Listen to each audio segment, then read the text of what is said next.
Hello बच्चों। तो आज आपके सामने एक प्रॉब्लम है, आपको दिखाई दे रहा होगा। तो इस प्रॉब्लम को हम लोग सॉल्व करते हैं। तो इस प्रॉब्लम में देखिए क्या लिखा हुआ है। एक अच्छा प्रॉब्लम है, पॉपुलर प्रॉब्लम है। तो इस प्रॉब्लम में ये बोल रहा है two identical charged sphere of material density rho suspended from the same point of by inextensible string of equal length makes an angle theta between the string when all system is suspended in a liquid of density sigma and the angle theta remains same. Find the dielectric constant, या इसे आप relative permittivity भी समझ सकते हैं of liquid.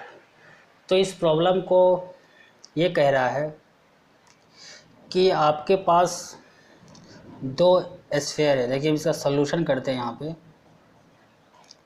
इस solution को आप देखेंगे, दो स्फीयर है।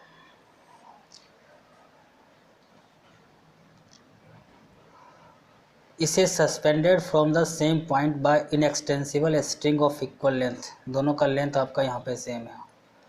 Max an angle theta between the string, दोनों के बीच में थीटा एंगल है।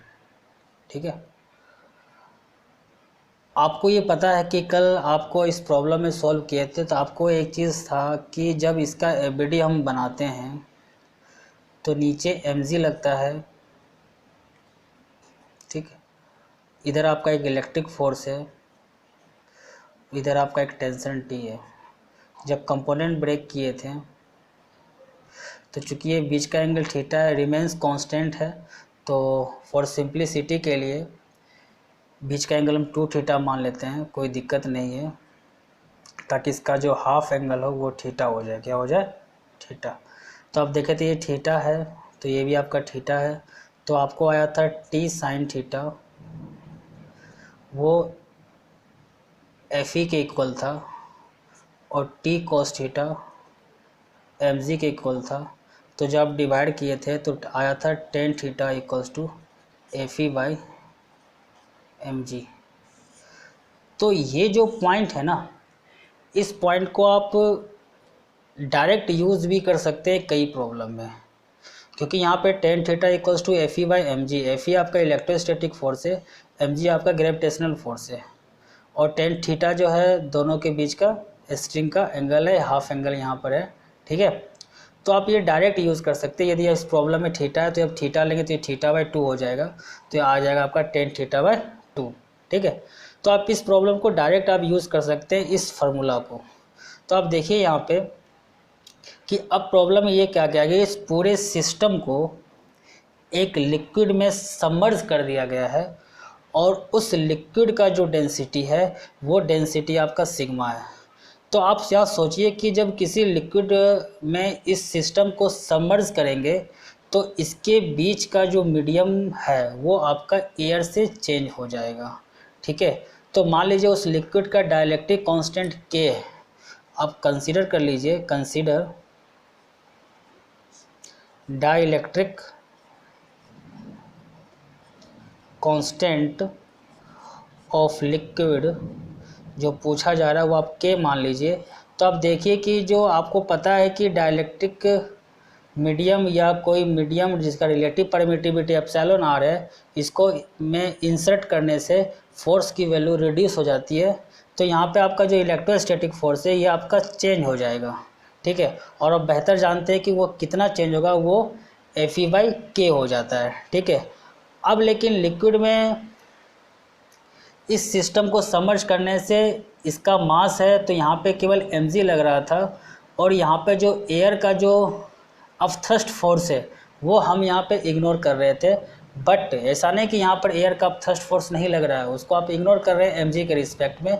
बट आप इस सिस्टम को किसी लिक्विड में सबमर्ज करेंगे तो लिक्विड के वजह से जो इस पर जो बियॉन्ड फोर्स है वो भी यहाँ पे ऑपरेट होगा, तो आपका जो है mg भी आपका क्या हो जाएगा, यहाँ पे चेंज हो जाएगा, एक बियॉन्ड फोर्स आपको ऊपर की तरफ लगेगा। तो ये दोनों वैल्यू आपका यहाँ पे चेंज हो रहा है। बट इस प्रॉब्लम में ये बोल रहा है कि आपका जो थीटा है वो आपका रिमेंस कांस्टेंट है। इसका मतलब है कि ये आपका रिमेन सेम है, आपका केवल ये चेंज हो रहा है और आपका ये चेंज हो रहा है। ठीक है, तो प्रॉब्लम में इस तरह से आप चीज़ को डायरेक्ट यूज़ कर सकते हैं और चीज़ों को समझ सकते हैं। जैसे कि हम यहाँ पर लिख रहे हैं कि आप पूरे सिस्टम को क्या कर रहे हैं कि एक अलग, जैसे मान लीजिए कोई कंटेनर है, इसका कोई, इसमें कोई आपका लिक्विड है, इसका डेंसिटी आपका सिग्मा है। तो अब हम लोग क्या करेंगे, इसी लिक्विड में इसको हम सबमर्ज कर देंगे इस टाइप से। ठीक है, तो अब जो है बीच का जो एंगल है वो आपका एंगल रिमेन सेम है, तो आप लिख सकते हैं टेन थीटा ही equals to F E dash upon, अब जो नीचे जो फोर्स लग रहा है वो एक लगेगा एम जी माइनस जो बियॉन्ड फोर्स है वो आपको यहाँ पे लगेगा। तो इस टाइप से आप टेन थीटा लिख सकते हैं। तो आप देखिए टेन थीटा को लिखे F E dash F E by के हो गया। आपको ऑलरेडी पता है कि मीडियम जिसका डायलेक्ट्रिक कांस्टेंट के है तो उसमें जो फोर्स लगेगा किसी मीडियम में, जो आपका एयर में फोर्स लगता है, मान लीजिए एयर में, बाई के करते हैं या एप्सिलॉन आर करते हैं। तो आप इसका डायरेक्ट यूज़ कर लीजिए एम जी। तो एम जी यहाँ पर है तो एम जी हम कैसे निकालेंगे, आपका देखिए ये वेट है, ये बियॉन्ड फोर्स है, एम जी तो है, ये बियॉन्ड फोर्स कैसे होता है, तो इसका जो वॉल्यूम है, मान लीजिए इसका वॉल्यूम v है, तो वॉल्यूम है v इंटू सिग्मा इंटू जी, डिस्प्लेस्ड वाटर, लिक्विड के वेट के बराबर आपका बियॉन्ड फोर्स होता है v सिग्मा g। ठीक है, तो इस टाइप से हम यहाँ पे कैलकुलेट कर लिए। तो आप थोड़ा ढंग से देखें तो टेन थीटा इक्वल्स टू क्या हो जाएगा, एफ ई बाई के, एम जी को लिख सकते हैं v वॉल्यूम है, और डेंसिटी जो इसका प्रॉब्लम में दिया हुआ है रो, तो v रो जी माइनस v सिग्मा g। तो आप क्या करें यहाँ पर एफ ई बाई के, यहाँ पे आप वी जी कॉमन ले लें, अंदर में बचेगा रो माइनस सिग्मा। तो इस टाइप से जो है आपका रो माइनस सिग्मा जो है अंदर आ गया। तो अब ये आपका टेन थीटा, और पहले से आप जानते हैं जब ये एयर में था तो उस समय जो टेन थीटा का जो वैल्यू था, वो टेन थीटा का वैल्यू क्या था, वो था आपका F E by M G. M G आपका वही होगा V rho G, V volume है इस स्फीयर का, रो डेंसिटी है इसका, और जी आपका जी है, पता ही है। तो यहाँ से टेन थीटा आपका ये आ रहा है और यहाँ से भी टेन थीटा आपका ये आ रहा है, तो ये दोनों आपका इक्वल होगा, तो आप दोनों को इक्वल कर दें, F E by V rho G equals to F E by K V G rho minus sigma. देखिए आपका कुछ टर्म यहाँ पे कैंसिल होगा, तो आप डायरेक्ट इसको कैंसिल कीजिए और आंसर देखिए आ जाएगा। एफ ई आपका कैंसिल हो गया, वी जी भी कैंसिल हो गया आपका, तो यहाँ पे आ गया आपको 1/रो इक्वल्स टू 1/के इंटू रो माइनस सिग्मा। तो के आप इधर कर लीजिए, ऊपर आ गया रो, नीचे हम आ गया रो माइनस सिग्मा।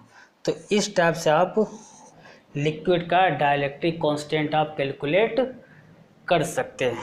ठीक है, तो आप डायरेक्ट भी यहाँ पे आप इस सिस्टम को आप एक इसे स्टैंडर्ड प्रॉब्लम समझे तो आप इस प्रॉब्लम को डायरेक्ट भी यूज़ कर सकते हो फार्मूला से।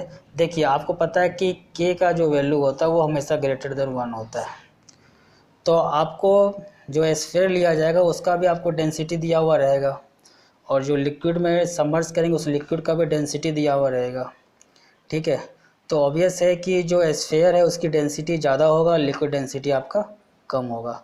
तो के का वैल्यू हमेशा 1 से ज़्यादा होता है, तो आप मन में ऊपर रखें कि ऊपर जो भी टर्म आएगा वो टर्म आपका ज़्यादा आएगा, नीचे टर्म आएगा कम। तो दोनों में डेंसिटी जिसका ज़्यादा है, तो स्फीयर का डेंसिटी ज़्यादा है उसका डेंसिटी लिखें, और नीचे में दोनों का डेंसिटी का आप डिफरेंस कर दें। ठीक है, तो इसका वैल्यू आप डायरेक्ट यूज़ कर सकते हैं यहाँ पे। ठीक है, मान लीजिए कोई प्रॉब्लम है इस टाइप्स का, आपको इसी प्रॉब्लम में ये बोल देता कि जो डेंसिटी ऑफ जो रो है, बॉडी जो स्फेयर का डेंसिटी है, मान लीजिए वो आपका डेंसिटी सपोज कर लीजिए 1.6 रहता। ठीक है, और डेंसिटी जो लिक्विड है सिग्मा वो मान लीजिए आपका 0.6 रहता। तो आपसे इसी प्रॉब्लम में आपका एक न्यूमेरिकल रहता, उससे आपसे पूछता के, तो आपको पता है कि मास्टर ने बताया कि ऊपर डेंसिटी जो ज़्यादा है 1.6 और नीचे में दोनों का डिफरेंस, तो 1.6 अपॉन 1 आ जाता, आंसर आपका 1.6 हो जाता। तो आप इसको डायरेक्ट भी यूज़ कर सकते हैं। तो इस टाइप्स का ये प्रॉब्लम आपने देख लिया। कल आपको एक प्रॉब्लम और दिए थे, इसका भी हिंट कर देते हैं। -q चार्ज था यहाँ पे, तो अलोंग y एक्सिस देखेंगे तो यहाँ पे चार्ज q है, तो ये चार्ज आपका इक्विलिब्रियम है, अलोंग x एक्सिस आपका अनस्टेबल है। लेकिन अलोंग जो है y एक्सिस देखेंगे तो y एक्सिस पे आपका इक्विलिब्रियम स्टेबल है। तो मान लीजिए यहाँ पे x डिस्टेंस पर, तो यहाँ पे जो ये आपका डिस्टेंस क्या है d है, तो आप इसे d/2 मान लें, माने d/2 होगा। और यहाँ पे क्या फोर्स होगा, एट्रैक्टिव, यहाँ भी फोर्स क्या होगा आपका, यहाँ भी फोर्स आपका एट्रैक्टिव होगा। ठीक है, तो इसका एक कंपोनेंट ब्रेक करे तो एक कंपोनेंट इधर होगा, एक कंपोनेंट इधर होगा इसका, फिर दोनों कंपोनेंट आपका इधर ऐड हो जाएगा। तो ये कंपोनेंट आपका कैंसिल हो गया। आप थीटा आप कुछ भी मान सकते हैं, कोई दिक्कत नहीं है। आप थीटा यहाँ भी मान ले, थीटा यहाँ भी मान ले, कोई प्रॉब्लम नहीं है। हम थीटा चलिए इसको मान लेते हैं। तो जो रिस्टोरिंग फोर्स यहाँ पर है वो शायद आपको आ रहा है 2f cos थीटा। जब थीटा यहाँ मानेंगे तो साइन थीटा के टर्म में आ जाएगा, तो बस आप वैसे ही सॉल्व करेंगे यहाँ पे। तो रिस्टोरिंग फोर्स जो आपको आया है वो कितना है, 2f cos थीटा। चूँकि restoring force toward the mean position, आप नेगेटिव साइन यहाँ पे यूज़ कर सकते हैं। तो देखिए -2, f का वैल्यू क्या है 1/4 pi epsilon not q into q, और जो आपका डिस्टेंस है वो डिस्टेंस क्या हो जाएगा यहाँ पे ये d/2 ये x है, तो हो जाएगा आपको √d/2 का होल स्क्वायर प्लस x²। तो इस टाइप से आपका हो गया यहाँ पे। लेकिन नीचे में जो होता है आपका स्क्वायर होता है। ठीक है, इंटू कॉस थीटा का वैल्यू हम पुट कर सकते हैं, cos theta equals to base हो गया आपका x अपॉन हाइपोटेनस, तो आपका ये हो गया, वही हो गया √d/2 का होल स्क्वायर प्लस x²। तो इस टाइप से आपका ये आ गया। आप इसको हम फर्दर सॉल्व करते हैं, यहाँ पे निकालते हैं। तो हम इसको सॉल्व यहाँ पे करते हैं, देख लीजिए। ठीक है, तो यहाँ पे सॉल्व करेंगे इसे। तो आप यहाँ पे इसको सॉल्व करें तो आपका जो रिस्टोरिंग फोर्स है, तो रिस्टोरिंग फोर्स क्या निकल गया, तो रिस्टोरिंग फोर्स निकल गया आपका -2, इस पूरे को आप के मान लीजिए, के क्यू और यहाँ पे स्क्वायर करेंगे तो ये आपका कैंसिल हो जाएगा। ठीक है, तो यहाँ से आपको निकल जाएगा नीचे में t²/4 प्लस x² पावर। तो यहाँ पे देख रहे हैं कि यहाँ पे जो आपका ये आपका 1/2 है, ये आपका 1 है, दोनों कैंसिल हो गया। तो 1/2 1 आपका क्या हो गया 3/2 हो गया। तो पावर यहाँ पे क्या निकल गया 3/2। तो अब यहाँ पे लगाएं approximation, x is much less than d, तो आप d²/4 प्लस x² को आप d²/4 लिख सकते हैं। तो आपका जो रिस्टोरिंग फोर्स है वो क्या निकल गया S2 K ओवर, तो यहाँ पे निकल गया d²/4 पावर 3/2। तो आपको ये निकल गया। तो इस टाइप से आप d²/4 पावर 3²/2 निकाल लिए। तो यहाँ से देखिए स्क्वायर करेंगे, यहाँ भी स्क्वायर करेंगे, 2 2 कैंसिल। तो आपका जो रिस्टोरिंग फोर्स निकल जाएगा वो निकल जाएगा -2 K ओवर, और यहाँ पे हो जाएगा आपका dQ/8। ठीक है, और यहाँ पे x था तो x तो यहाँ भी आएगा आपका। रिस्टोरिंग फोर्स x की वैल्यू यहाँ भी कंटिन्यू रहेगी, ठीक है। तो आप देख लीजिए ये आपका a बराबर माइनस के एक्स है, तो यहाँ से आप a निकाल सकते हैं।